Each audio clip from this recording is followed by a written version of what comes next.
नमस्कार, 2 बजे दोपहर 5 बड़ी खबर में आपका बहुत स्वागत है। मैं हूं आपके साथ ऋषभ राय। इसमें पहली खबर यूपी से है, जहां लखनऊ में इंडिया गठबंधन ने प्रेस वार्ता की है। इस मौके पर सपा प्रमुख अखिलेश यादव और कांग्रेस के राष्ट्रीय अध्यक्ष खड़गे ने केंद्र सरकार को घेरा। वहीं दूसरी खबर दिल्ली से है, जहां प्रचार के दौरान असम सीएम हिमंता बिस्वा शर्मा ने इस बार 400 सीट जीतने पर दावा किया है और कहा कि कृष्ण जन्मभूमि ज्ञानवापी में मंदिर बनाने की बात कही। इसी के साथ पीओके को लेकर उन्होंने कांग्रेस पर निशाना साधा। तीसरी खबर महाराष्ट्र से है, जहां पीएम नरेंद्र मोदी के नामांकन को लेकर संजय राउत ने तंज कसा है और मोदी की विदाई की बात कही। चौथी खबर आपको राजस्थान से बताएंगे, जहां खदान हादसे में अभी तक अधिकारी की मौत हुई है और एक अधिकारी की मौत का मामला सामने आया है। 14 लोगों को बाहर निकाल लिया गया है। पांचवी और आखिरी खबर आपको बताएंगे फॉरेन फंडिंग केस से जुड़ी है, जहां न्यूज क्लिक के फाउंडर प्रवीर पुरकायस्थ को सुप्रीम कोर्ट ने रिहा कर दिया है और गिरफ्तारी रिमांड को कानूनन गलत यानी अवैध बताया है। तो ये 5 तस्वीरें आपको दिखा रहे हैं, जहां पहली खबर आपको बता रहे हैं सपा प्रमुख अखिलेश यादव और कांग्रेस नेता मल्लिकार्जुन खड़गे यहां पर भारतीय जनता पार्टी पर निशाना साधते नजर आए हैं। साथ ही उन्होंने कहा कि ये देश के भविष्य का चुनाव है। और दूसरी खबर आपको बता रहे हैं, जहां असम के मुख्यमंत्री ने एक बार फिर 400 सीटें जीतने का दावा किया और कहा कि 300 सीटें जब जीते तो राम मंदिर बनाया, अब काशी और मथुरा में मंदिर बनाया जाएगा। चलिए अब खबरें विस्तार से जानते हैं, जहां लोकसभा चुनाव में 5वें चरण के मतदान से पहले कांग्रेस और सपा ने लखनऊ में प्रेस वार्ता कर बीजेपी पर जमकर निशाना साधा है। सपा प्रमुख अखिलेश यादव ने कहा कि यह देश को बचाने की लड़ाई है, नकारात्मक राजनीति का समय खत्म हो जा रहा है। 4 जून को बीजेपी की सरकार जा रही है और इंडिया गठबंधन की सरकार बनेगी। बीजेपी का झूठ जितना पहाड़ चढ़ना था वो चढ़ चुका है और चोटी से लुढ़कना शुरू हो गया है। आने वाले समय में देश की 140 करोड़ की जनता बीजेपी को 140 सीट के लिए भी तरसा देगी। बीजेपी का रथ फंस नहीं गया, धंस गया है, इसलिए उनकी भाषा बदल गई है। इंडी गठबंधन यूपी में 79 सीट जीत रही है। इस बार परिवर्तन होना तय है। आज लोकतंत्र को खतरा है, ये लोकतंत्र के पीछे तो पड़े हैं। अगर बहुजन समाज के लोग संविधान को बचाना चाहते हैं तो इंडी गठबंधन की मदद करें। तो अखिलेश यादव और कांग्रेस के राष्ट्रीय अध्यक्ष मल्लिकार्जुन खड़गे यहां पर जबरदस्त भारतीय जनता पार्टी पर निशाना साधते नजर आए हैं और साथ ही इस पूरे चुनाव को 2024 के लोकसभा चुनाव को देश के भविष्य का चुनाव उन्होंने करार दिया है। और इसी खबर पर और भी जानकारी लेंगे। उत्तर प्रदेश स्टेट हेड वंदना रावत हमारे साथ और भी जानकारी के लिए फोन लाइन पर जुड़ गए हैं। वंदना जी, इंडी गठबंधन और सपा प्रमुख अखिलेश यादव के द्वारा प्रेस वार्ता का आयोजन किया गया और इस दौरान भारतीय जनता पार्टी केंद्र सरकार पर जमकर निशाना साधा है। कह रहे हैं कि ये चुनाव देश के भविष्य का चुनाव है और 79 सीटें उत्तर प्रदेश में जीतने का दावा अखिलेश यादव ने किया है। क्या कुछ उन्होंने कहा, क्या कुछ सियासी मायने और कितना सियासी पारा गरमाएगा? देखिए ऋषभ, देश में लोकसभा चुनाव के 4 चरण खत्म हो चुके हैं और शेष अभी 3 चरण की वोटिंग बाकी है। सभी दलों की ओर से जो जोर तोड़ तरीके से चुनाव प्रचार किया जा रहा है। 5वें चरण की वोटिंग से पहले आज लखनऊ ताज होटल में इंडिया गठबंधन की पीसी करते हुए जो अखिलेश यादव है और कांग्रेस के जो प्रदेश अध्यक्ष है मल्लिकार्जुन खड़गे, उन लोगों ने संयुक्त एक प्रेस कॉन्फ्रेंस की और प्रेस कॉन्फ्रेंस में उन्होंने भारतीय जनता पार्टी पर, नरेंद्र मोदी पर, मुख्यमंत्री योगी आदित्यनाथ पर जमकर निशाना साधा है। उन्होंने कहा है कि मोदी सरकार की विदाई तय है। 4 जून को इंडिया गठबंधन की केंद्र में सरकार बनेगी। कांग्रेस के जो अध्यक्ष है मल्लिकार्जुन, उन्होंने कहा कि हमारी सरकार आई तो हम गरीबों को 5 किलो की जगह 10 किलो का राशन मुफ्त देंगे। साथ ही समाजवादी पार्टी के अखिलेश यादव ने भी जमकर निशाना साधा। उन्होंने कहा कि ये जो भारतीय जनता पार्टी है 400 अब की बार 400 पार का जो नारा दे रही है, 400 सीट से अधिक जीत का जो दावा कर रही है, ये जनता इनको बिल्कुल दरकिनार करेगी, क्योंकि 140 सीट पर ये भारतीय जनता पार्टी जो है वो सिमट के रह जाएगी। लोकसभा चुनाव के 4 चरण पूरे हो चुके हैं। अब जो इंडिया गठबंधन है वो काफी मजबूत स्थिति में दिख रही है और लोगों ने जो जनता की जो राय है, जो वोटर्स हैं, वो समझ चुके हैं भारतीय जनता पार्टी की क्या रणनीति है, वो भ्रष्ट सरकार है। तमाम उन्होंने आरोप लगाए और कहा कि ये जो पीएम मोदी है ये अब कहीं प्रधानमंत्री नहीं बनेंगे और ये अब जाने वाले, क्योंकि 4 जून को इंडिया गठबंधन केंद्र में सरकार बनाएगा और लोकतंत्र संविधान को बचाने के लिए ये जो चुनाव है वो काफी अहम है। और उन्होंने ये भी कहा, मल्लिकार्जुन खड़गे ने पत्रकारों को संबोधित करते हुए कहा कि हम गरीबों के लिए लड़ने की बात करते हैं, क्योंकि मैं खुद एक गरीब परिवार से आता हूँ। लड़ाकू होने के कारण हम अब तक जिंदा है। मैं बहुत चुनाव लड़ा, लेकिन कई बार चुनाव जीता भी। और 2024 का चुनाव जो है वो लोकतंत्र और संविधान को बचाने वाला चुनाव है। एक तरह गरीबों के पक्ष में ये जो पार्टी कहती है कि हम गरीबों के लिए काम करते हैं, लेकिन अमीरों के साथ रहने वाली ये भारतीय जनता पार्टी है और इंडिया गठबंधन गरीबों के लिए चुनाव लड़ रही है। पार्टी के लिए बड़ा दावा उन्होंने मल्लिकार्जुन खड़गे ने कहा है 5 किलो की जगह 10 किलो राशन देना। वहीं अगर अखिलेश की बात करें तो अखिलेश ने भी बीजेपी पे जड़ पे निशाना साधा है। उन्होंने कहा कि भारतीय जनता पार्टी की जो सरकार है 10 साल दिल्ली की सरकार और यूपी में 7 साल प्रदेश सरकार की सरकार लूट की सरकार है। बीजेपी का जो दर्द है वो अब फंस चुका है, धस चुका है, अब देश में चुनाव जीतेगा नहीं। और उन्होंने ये भी कहा कि बीजेपी का पूरी तरीके से सफाया होने वाला है और इस बार परिवर्तन तय है। जी निश्चित तौर पर परिवर्तन तय करने की बात कह रहे हैं और साथ ही देश के भविष्य का चुनाव बताया है, लेकिन 79 सीट का दावा कितना कुछ आधार पे मजबूत दिखाई देता है तो भविष्य ही बताएगा। फिलहाल बहुत शुक्रिया वंदना जी आपका तमाम जानकारी साझा करने के लिए। और अब बात अगली खबर की, जहां असम के मुख्यमंत्री हिमंता बिस्वा शर्मा ने बड़ा बयान दिया है। उन्होंने कहा कि जब 300 सीटें मिली तो राम मंदिर बना दिया था, अब 400 सीटें मिलेंगी तो कृष्ण जन्मभूमि ज्ञानवापी में मंदिर बनाएंगे। कांग्रेस हमसे पूछती है कि आपको 400 सीटें क्यों चाहिए, जब हमें 300 सीटें मिली तो हमने राम मंदिर बनाया और बनाकर दिखाया, और अब 400 सीटें मिलेंगी तो कृष्ण जन्मभूमि बनाई जाएगी। ज्ञानवापी मस्जिद के स्थान पर बाबा विश्वनाथ मंदिर भी बनाया जाएगा। कांग्रेस के शासनकाल में पीओके को लेकर संसद में कोई चर्चा नहीं हुई, लेकिन मोदी सरकार पीओके के मुद्दे पर गंभीरता से विचार कर रही है। मुख्यमंत्री हिमंता बिस्वा शर्मा ने कहा कि अब पीओके की बारी है और तमाम बातों को लेकर यहां पर विपक्ष पर हमलावर होते नजर आए हैं असम के मुख्यमंत्री हिमंता बिस्वा शर्मा। तो लगातार भारतीय जनता पार्टी के बड़े नेता भी कहते आए हैं कि राम मंदिर तो झांकी है, अयोध्या झांकी है, मथुरा काशी बाकी है। इसी बयान को आगे बढ़ाया गया है और इसी खबर पर और भी जानकारी लेंगे। दिल्ली से हमारी सहयोगी तनु बालियान हमारे साथ और भी जानकारी के लिए फोन लाइन पर जुड़ गई हैं। तनु, असम के मुख्यमंत्री जो लगातार अपने बयानों से सुर्खियों में रहते हैं, एक बार फिर उन्होंने बयान दिया है और कहा कि पिछली बार जब 300 सीटें आई थी तो राम मंदिर हमने बनाया, अब 400 सीटें लाएंगे और काशी और मथुरा में मंदिर बनाया जाएगा। तमाम बातें कही हैं, पीओके को लेकर उन्होंने बयान दिया है। क्या कुछ बयान के मायने? 5वें फेज की वोटिंग करीब है, क्या ये मामला तूल पकड़ सकता है? जी बिल्कुल ऋषभ, जिस तरीके से हम देख रहे हैं कि देश में चुनावी माहौल है और राम मंदिर जो है वो एक बड़ा मुद्दा इस बार के चुनाव में देखने को मिल रहा है। और इसी बीच जो असम के मुख्यमंत्री हैं हिमंता बिस्वा, उनका एक बयान सामने आया जब उन्होंने ये बात कही कि भारतीय जनता पार्टी को 300 सीट मिली तो उन्होंने अयोध्या में राम मंदिर बनाया और अब लोकसभा चुनाव में 400 सीटें मिलने के बाद मथुरा में कृष्ण जन्मभूमि स्थल जो है और वाराणसी में जो ज्ञानवापी मस्जिद है उसकी जगह पर मंदिर जो है वो बनाएंगे। और इसके अलावा सीएम बिस्वा ने पाकिस्तान का भी जिक्र किया और उन्होंने कहा कि पाकिस्तान के कब्जे वाले भारत के जो कश्मीर को लेकर भी उन्होंने कहा कि उसे वापस जो है भारत में शामिल किया जाएगा। और बीजेपी लगातार इस बात को दोहरा रही है कि पीओके जो है वो भारत के पास फिर से आने वाला है और उन्होंने कांग्रेस के ऊपर भी हमला किया और उन्होंने कहा कि कांग्रेस के शासनकाल में पाकिस्तान के कब्जे वाली कश्मीर को लेकर संसद में कोई भी चर्चा नहीं होती थी और जब कांग्रेस सरकार सत्ता में थी तो हमें बताया गया था कि एक कश्मीर तो भारत में है और दूसरा पाकिस्तान में है और जो संसद है उस पर भी कभी इस मुद्दे पर कभी भी चर्चा नहीं हुई। तो जिस तरीके से विपक्ष हमेशा आरोप लगाता आया हुआ है कि धर्म की राजनीति जो है भारतीय जनता पार्टी की करती है और हमेशा हमने देखा है कि हेमंत बिस्वा जो है अपनी बयानबाजियों को लेकर सुर्खियों में रहते हैं और इस बार भी उन्होंने जो है वो राम मंदिर का जिक्र यहाँ पर किया, कृष्ण जन्मभूमि का जिक्र किया और साथ ही उन्होंने आरक्षण को लेकर भी कांग्रेस को घेरा है। उन्होंने ये बात कही है कि भाजपा सरकार जो है आरक्षण को और मजबूती देने के लिए काम कर रही है। उन्होंने कहा कि पीएम मोदी खुद ओबीसी वर्ग से आते तो बीजेपी 10 साल से सत्ता में है और हमारी सरकार जो है आरक्षण को और मजबूती देने के लिए काम कर रही है। तो यहाँ पर कहीं ना कहीं जो उन्होंने तमाम बातें कही उसके मायने ये है ऋषभ कि जो बीजेपी है वो एक बार फिर से धर्म की जो है वो राजनीति कर रही है और धर्म के नाम पर यहाँ पर वोट जो है वो बटोरे जा रहे हैं और ये मामला तूल पकड़ सकता है क्योंकि विपक्ष हमेशा से हमने देखा है, चाहे वो राहुल गांधी हो चाहे वो ममता बनर्जी हो, हमेशा हमला करता हुआ नजर आता है बीजेपी के ऊपर। तो अब ये मामला ऋषभ कहीं ना कहीं तूल पकड़ता हुआ जरूर दिखाई देगा।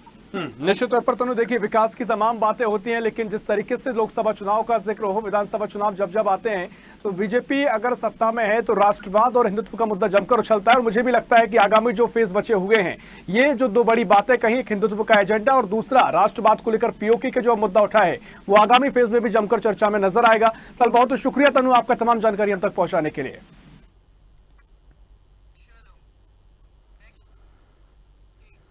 और अब बात अगली खबर की, जहां काशी में पीएम मोदी के नामांकन रोड शो पर शिवसेना नेता संजय राउत ने तंज कसा है।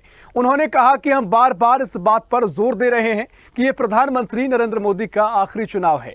ये उनकी विदाई यात्रा थी और इस बार उन्हें वाराणसी में जीत का परचम लहराने के लिए संघर्ष करना होगा।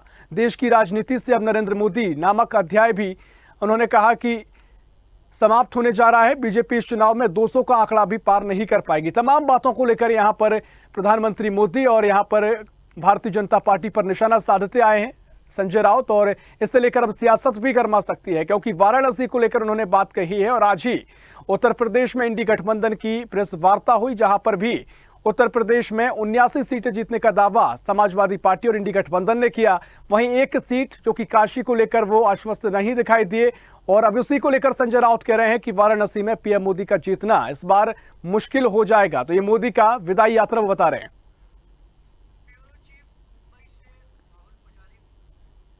और इसी खबर पर और भी जानकारी के लिए मुंबई से ब्यूरो चीफ राहुल पुजारी फोन लाइन पर हमारे साथ जुड़ गए हैं। राहुल, संजय राउत प्रधानमंत्री मोदी और भारतीय जनता पार्टी पर निशाना साधते नजर आए, कह रहे हैं कि वाराणसी से पीएम मोदी का जीतना मुश्किल हो जाएगा। क्या कुछ उनके बयान के मायने और क्या कुछ उन्होंने पूरी बातें कही हैं? जी ऋषभ, मैं बता दूं, जिस तरह से संजय राउत जाने जाते हैं बड़बोलेपन के लिए और तंज को किया, जिस तरह से कि आज मैं मुंबई दौरा भी था नरेंद्र मोदी, प्रधानमंत्री नरेंद्र मोदी को, तो उसको देखते कहीं ना कहीं उनको बोलना ही था। तो वाराणसी का जो रैली थी और जो भव्य उनके जो रैली देखी, तो उसके ऊपर तंज करते हुए उन्होंने बोला ये आखिरी नामांकन भी है और आखिरी चुनाव भी है उनका। और इसको देखते हुए जिस तरह से हमेशा बड़बोलेपन के लिए जाने जाते हैं संजय राउत, और उनका कहना है कि अगर ये आखिरी चुनाव के बाद ये नरेंद्र मोदी बीजेपी से विदाई दे दी जाएगी, जिस तरह से आडवाणी जी को दी गई है। और इससे पहले केजरीवाल ने भी ये बात बोली थी कि 75 साल के बाद रिटायरमेंट हो जाता है। उसी को आगे बढ़ाते हुए कहीं ना कहीं एनडीए गठबंधन इसको तुल पकड़ाने की कोशिश की है कि नरेंद्र मोदी पे आक्रमण किया जाएगा तो कहीं ना कहीं इस इलेक्शन में हमको कुछ फायदा होगा। तो वही एनडीए के पूरे नेता जितने भी हैं वो नरेंद्र मोदी को टारगेट बना रहे हैं। जिस तरह राहुल को टारगेट बनाया था, राहुल गांधी को टारगेट बना रही थी बीजेपी और एनडीए वो पूरी, तो उस तरह से इनको एक मुद्दा मिल गया है कि 75 साल में रिटायरमेंट की बात 2014 में बोली गई थी नरेंद्र मोदी के द्वारा, उसी को आगे बढ़ाते हुए उस पर तंज करते हुए कहे कि आखिरी चुनाव है, आखिरी नामांकन है, और इसको आगे बोल दो। वैसे भी अब जाना जाता है कि उनका अस्तित्व ही संजय राउत का ये है कि किसी न किसी बात पे तंज करके मीडिया की सुर्खियां बटोरते हैं। और इलेक्शन का मोड चल रहा है ऋषभ, तो इसमें अगर ना बोले संजय राउत तो फिर उनके अस्तित्व खत्म हो जाएगा।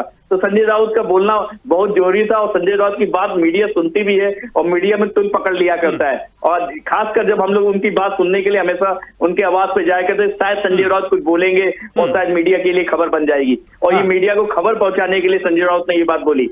जी ऋषभ, निश्चित तौर पर राहुल, आपने सही भी कहा कि अक्सर सुर्खियों में रहते हैं अपने बयानों के चलते, जिसके चलते वो लगातार मीडिया की सुर्खियों में बनते हैं। लेकिन देखना महत्वपूर्ण होगा जो उन्होंने बयान दिया है, जो बातें कही हैं, उसका जमीनी आधार कितना है, क्योंकि काशी में हम देखते हैं कि बड़ी मजबूती के साथ पीएम मोदी को यहाँ पर समर्थन मिलता आया है। अब क्या कुछ सियासी वार पलटवार होगा वो तो देखना होगा। फिलहाल बहुत शुक्रिया राहुल आपका तमाम जानकारी साझा करने के लिए। और अब बात अगली बड़ी खबर की, जहां राजस्थान में हिंदुस्तान कॉपर लिमिटेड की कोलीहान खदान में फंसे 15 अधिकारियों को बाहर निकाला गया है। हादसे में एक अधिकारी की मौत की पुष्टि हुई है और 14 अधिकारियों को बचाने की पुष्टि कर दी गई है। घायल अधिकारियों को जयपुर के एक निजी अस्पताल में भर्ती कराया गया। मामले की गंभीरता को देखते हुए सीएम भजनलाल शर्मा ने बचाव कार्य में तेजी लाने के निर्देश दिए हैं।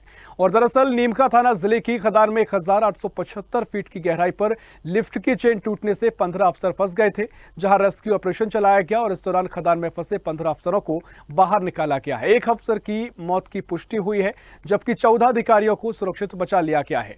कलेक्टर शरद मेहरा ने बताया कि मेडिकल टीम सभी के स्वास्थ्य की जांच कर रही है और 5 लोगों का जयपुर में इलाज किया जा रहा है।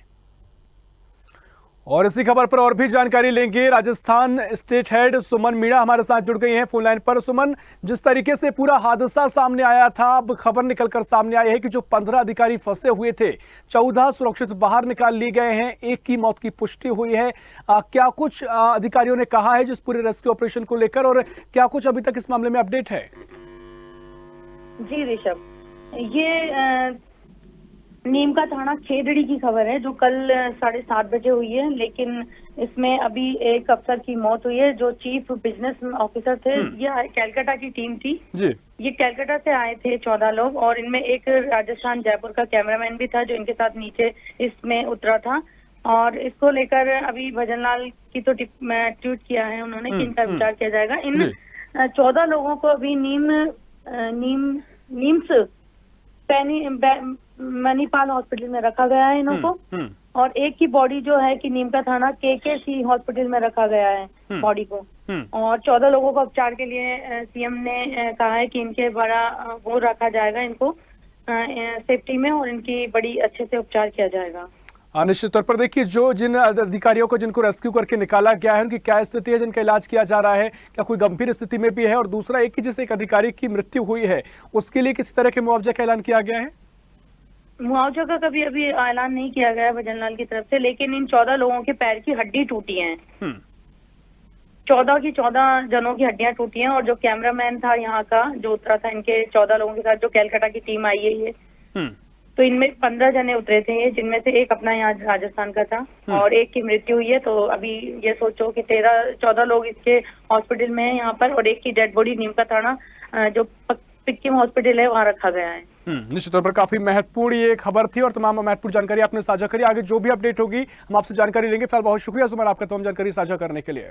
और रुक करेंगे अगली खबर की ओर, जहां न्यूज क्लिक के संपादक प्रवीर पुरकायस्थ को राहत मिली है। बता दें कि सुप्रीम कोर्ट ने उनकी तत्काल रिहाई का आदेश दिया है।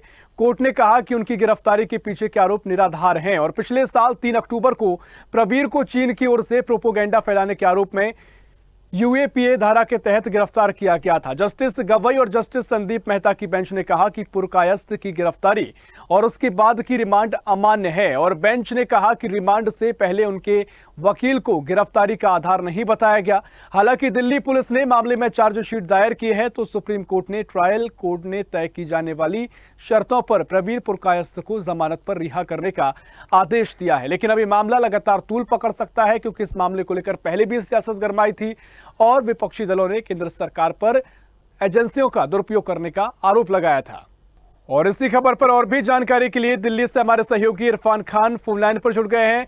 इरफान, प्रवीर पुरकायस्थ को बड़ी राहत मिली है। सुप्रीम कोर्ट ने उनकी जो गिरफ्तारी हुई थी उसे अमान्य अवैध बताया है और इस मामले में बड़ी राहत मिलती नजर आई है। क्या कुछ इस मामले में अभी तक हुआ है और कितनी बड़ी राहत पुरकायस्थ के लिए है और आगे क्या कुछ इस मामले पर सियासत गरमा सकती है? हाँ ऋषभ, जिस तरह न्यूज क्लिक के संपादक प्रवीर पुरकायस्थ को जो बड़ी राहत अब मिली है सुप्रीम कोर्ट से, जिस तरह सुप्रीम कोर्ट ने अपने आदेश देते हुए दिल्ली पुलिस की चार्जशीट पर जिस तरह के आरोप लगाए गए थे उसको देखते हुए सुप्रीम कोर्ट ने फिलहाल जो है प्रवीर को बड़ी राहत दी है, फिलहाल उनको राहत दी है। हालांकि इस पर सियासत भी गरमाती नजर आ रही है। 3 साल पहले का जो ये मामला है और दिल्ली पुलिस ने जिस तरह चार्जशीट में उन पर कई आरोप लगाए हैं कश्मीर मैच को लेकर, कोरोना काल के समय देश से जो यूफाइल लेकर उसको लेकर कई आरोप जो है दिल्ली पुलिस की तरफ से लगाए हैं। लेकिन फिलहाल सुप्रीम कोर्ट ने जो आदेश दिया है उनकी गिरफ्तारी को लेकर जो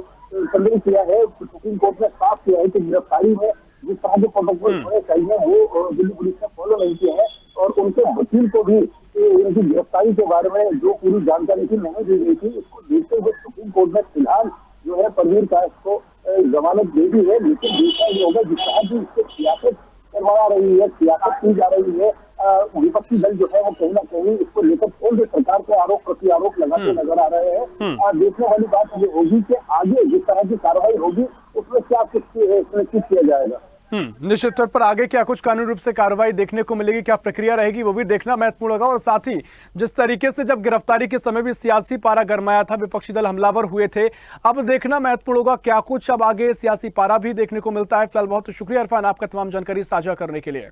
तो ये थी 5 बड़ी खबरें, जहां प्रधानमंत्री मोदी भी लगातार दौरे कर रहे हैं। संजय राउत ने पीएम मोदी पर निशाना साधा है, तो ये सपा गठबंधन ने भी यहां पर लगातार बीजेपी और केंद्र सरकार पर निशाना साधती नजर आई है और ये देश के भविष्य का चुनाव करार दिया गया है। तमाम तरीके से सियासी पारा भी गरमाया हुआ नजर आ रहा है। फिलहाल के लिए 2 बजे दोपहर 5 बड़ी खबर में इतना ही। देश दुनिया की और भी खबरों के लिए देखते रहिए स्वदेश न्यूज, सबसे पहले देश।